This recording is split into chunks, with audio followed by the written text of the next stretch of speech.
Welcome to Goldfish on Games and Cover Disc Face Off. 3 magazines enter the Thunderdome, but only one will come out on top.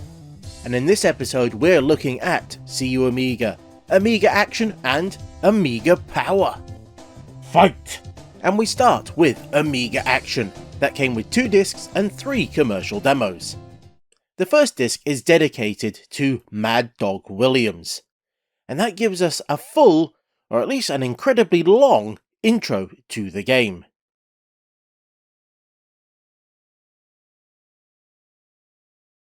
Which then opens up to be a point-and-click adventure, but one that was more in line with what Sierra were doing rather than LucasArts, as you directly move the character, Mad Dog, around the screen, and then you have to use the text parser to interact. The magazine says, and I quote, "The graphics may not look as good as today's Sierra games, but the gameplay is well above average." Now that's some praise. Now amazingly, this includes the whole first chapter of the game, so this would take you quite some time to complete, if just trying to work out how to use the text parser, as it took some time to work out that I could open up the dresser and then look what's inside of it. Or I could get my sword from that shelves that's over there. And when you pick that up, you then actually get a chance to give the combat system a go, which helps indicate that this is not just a simple adventure game. You're gonna have to do some fighting as well. Now normally I'd be all over this, but I'm really not a fan of these types of adventure games. At least let us use the mouse to indicate what's on the screen. So yeah, text parsers and dyslexia don't always go well together, which is why I'd much rather play a fully mouse-driven game to this.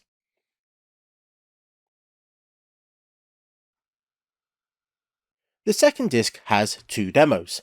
The first is Superplex. That starts off with a very detailed main menu. You can create new users, it'll track what levels you've completed, but also some stats, like how long you've been playing and what your average time per map is. But when we get into the game itself, we find it's a variation on Boulder Dash.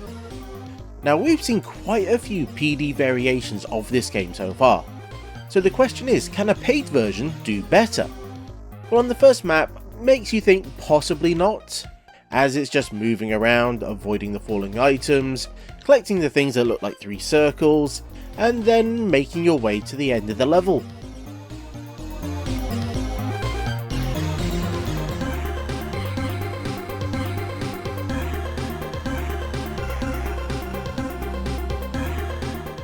But it's after this that things get a little bit more interesting, or at least as interesting as a Boulder Dash-like game gets anyway, as on this level you get to deal with exploding floppy disks, and you'll use these to open up other areas to the map.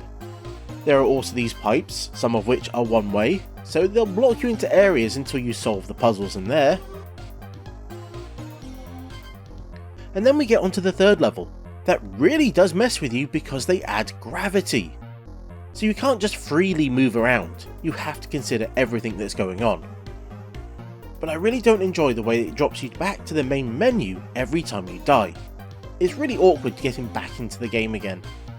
I don't know if the full title does this or if it's just the demo, but I hope they did change this.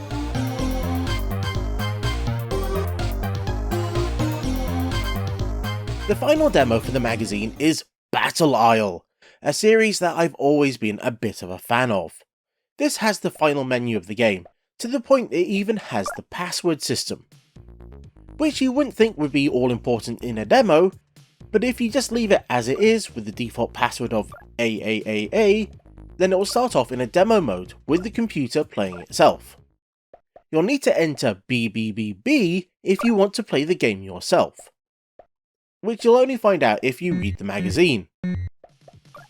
Now amazingly, this actually feels like the most typical Battle Isle thing around, as if you want to play the single player in the final game, you have to find the password for the first level in the manual, otherwise it's 2-player only. Now this is a classic turn-based strategy game, and one that's played on hexagons as well.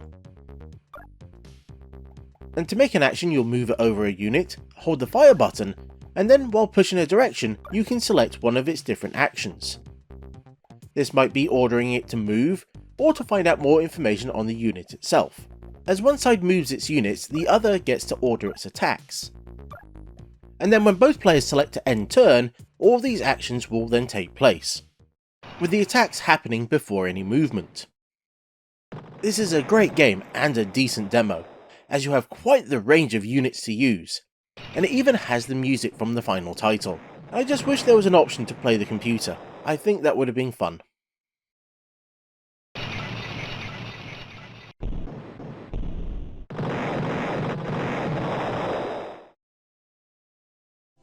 The next magazine is CU Amiga, and across its 2 discs they managed to fit 2 demos, 2 PD games, as well as a bunch of utilities and other things.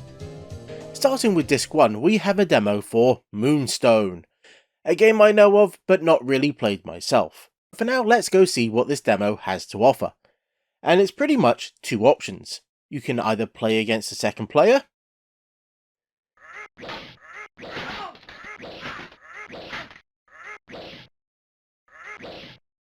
which will probably be the best you'll see me playing of this game full stop, as the other option is you playing against the Black Knight, and he can easily hand me my ass, as well as my head.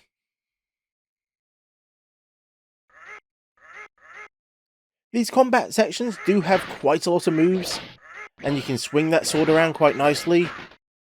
Well, if you know what you're doing, that is. But unfortunately, I'm not one of them, so you won't see me win too many fights. And I'm not even sure I can throw daggers like he can. Now, from what I understand, there's actually quite a lot more to this game than just these combat sections. So it's a bit of a shame that this is all they really gave you. So it's really not showing you all this game has to offer, which is a shame, but it is still quite a fun demo.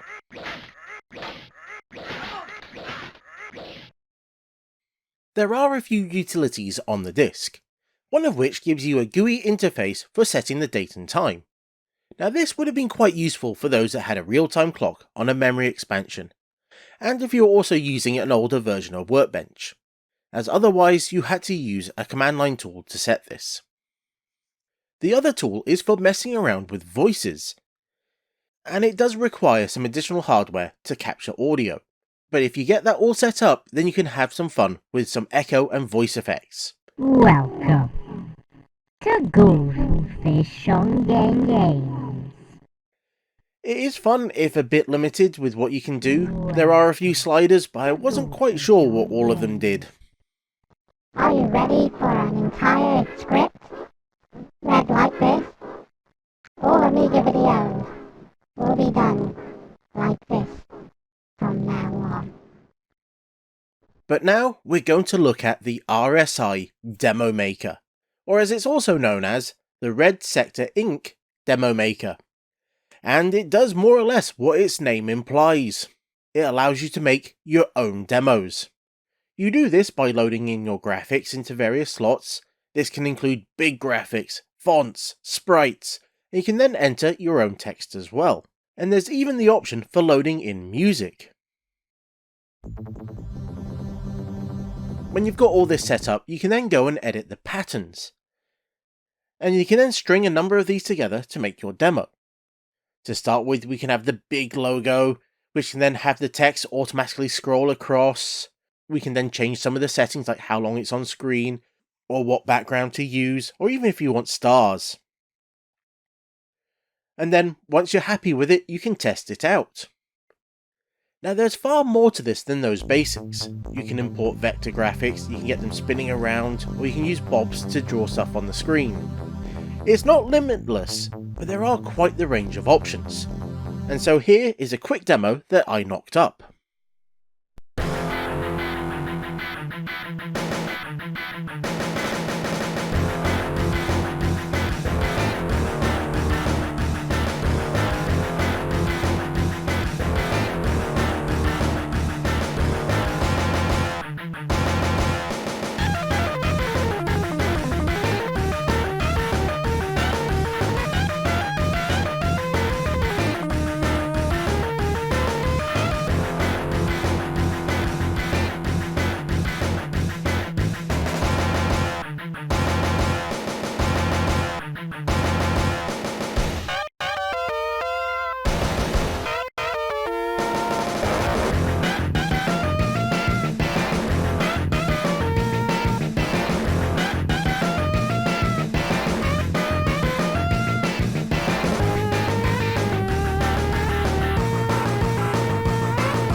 The second disc is very typical for CU Amiga at the time, as it has a tune of the month and a picture of the month.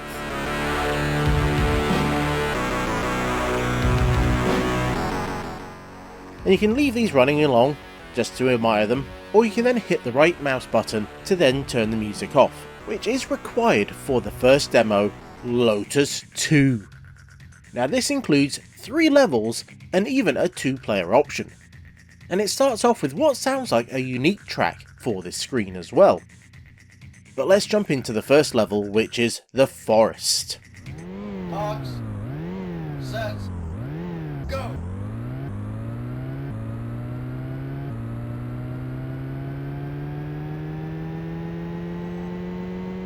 And we have the water traps and logs to deal with, but it turns out you only have a very small amount of time to drive. I'm not even sure they put in checkpoints into this, so all you have is that tiny set of seconds to really experience the game. And when that runs out, well, that's where the next wrinkle in this demo shows up, as that's it. It will just stop. There's nothing else you can do apart from reset the Amiga and then try again. So what starts off sounding very generous with having 3 tracks is a little bit more muted in what you can actually do. But it is still a lot of fun, as it shows you how the game has improved over Lotus 1, as we now have full screen mode for when you're playing in single player. There's all those extra bits that's showing up down the sides of the tracks, and each of those levels really do highlight all the new stuff. I love the fog effect and the nighttime driving, it's really great. It is just a shame that it was a little bit short with its time. The first PD game is Power Pong, a Pong variant that has 3 modes of play. 1 player against the computer, 2 player versus, and 2 player co-op against the computer. And it even has a few levels of difficulty for the AI. And in game we can see a few additions, as there's those 2 posts in the middle of the play area. They change colour based on who hit them, but I have no idea what they do, and it seems that the scoring system isn't straightforward either, as I think the longer a rally goes on, the more points that you can get. But don't quote me on that, as there are no instructions, even though the magazine insists that there are. The game seems to be time-based, as there's a countdown at the top of the screen, but if that's seconds, then it's very slow seconds. But I have to say the biggest problem with this game is the controls, as you have to use the joystick. You can speed up by pressing down the fire button, but it really is awkward to play like this, particularly when you have a mouse right there that you could use.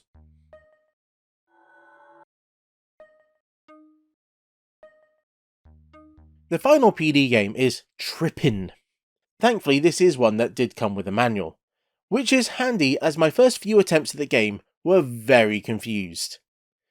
As this is a 2-player title, and you can set who is playing who. It can either be computer or human. You then have to take your character and then move it to the flashing square with the same colour. The thing that makes this harder is that your moves are limited, and what sets these limits are not the square that you land on, no, it's the square your opponent lands on. This means that you have to think about how to get yourself closer to the goal, while also trying to slow down the other player.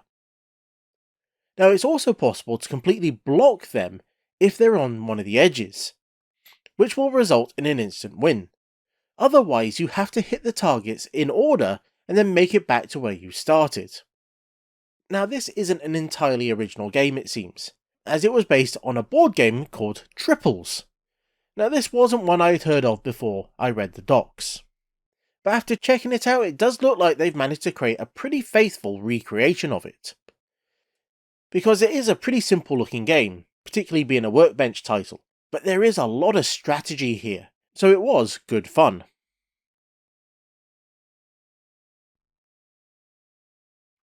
The final magazine is Amiga Power, that had only a single disc. but they managed to cram 2 demos and 2 PD titles onto it, and the first demo is for Rolling Ronnie.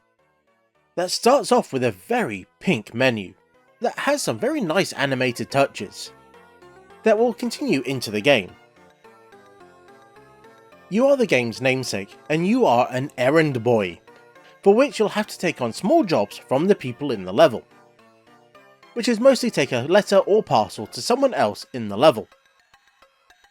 But on top of having to navigate these odd places, and the very weird obstacles that will get in your way, you have been tasked by Scotland Yard to find the hidden gems in the level. Which seems like quite a lot for our skating friend, as those oddities really want you dead. And you can fight back by throwing what I've been told is salami at them. Now you do have a limited amount of it, which is indicated by the fruit and veg meter. What those two have got to do with each other, I don't know. But this seems to be one of those types of games that just kept throwing silly things at the screen. The weirder and crazier it is, the better for them. And this is further highlighted by the circus-like music. I think it's an okay game, but I'm not really all that thrilled with it.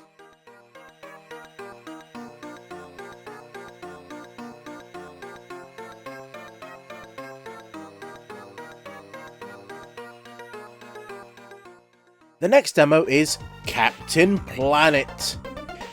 And after a main screen that looks very similar to the final game, we are given the choice between 2 different levels. But it turns out all we actually have is a cut down version of Heart. And I'm sorry, if you're trying to sell your game with a demo, why go for one of the worst levels in the game? Yeah, it has those fancy vines that grow when you use your heart powers on it, but this was such a maze of a map that it wasn't all that fun. Although it seems that they managed to sidestep that problem by putting a huge wall right down the middle of the map. So obviously you can't get to most of it. And if you look closely, you can even see it cutting through some of the other tiles.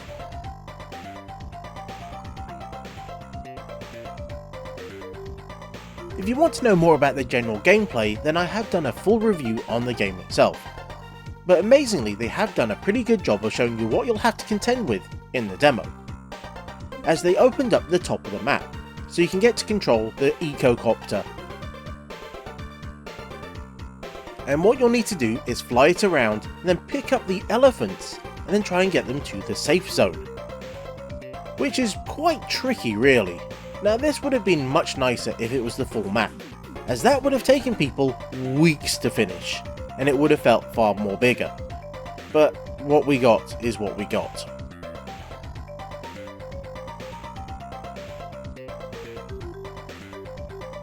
The first PD game is Bullfrogger, and yes, it's Frogger made by Bullfrog. Now this was reportedly going to be a loading screen mini-game that in the end got pulled. So who else was going to take it? Amiga Power. And as such, it's a pretty no-frills version of Frogger. You just have to get it across the road, then across the water, and then place him in one of the holes along the top of the screen. It all looks fine enough, but it really is lacking in the animation department. But given its origins, I guess they didn't want to dedicate too much resources to it.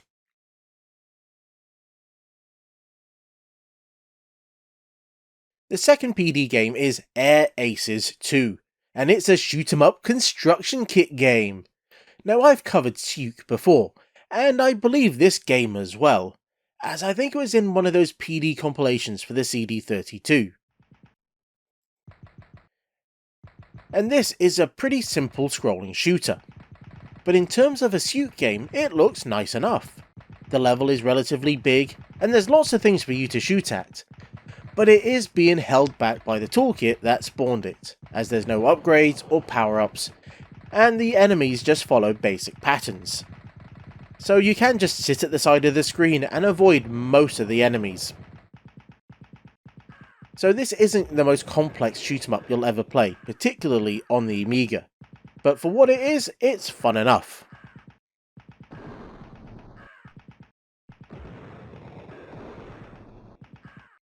And there we have it, now time to answer the question, who had the best? And in last place, I think it has to be Amiga Power. barely half a level of Captain Planet, and those PD games, yeah, they were a little poor. Second place goes to Amiga Action. Mad Dog was a large demo, but I'm really not a fan of text parser games. But I will say I think Battle Isle was probably the best demo of the month. So in a bit of a surprise, first has to go to See You Amiga. Lotus 2 was fun if short, and Moonstone was pretty cool, but I had the most fun with the demo maker.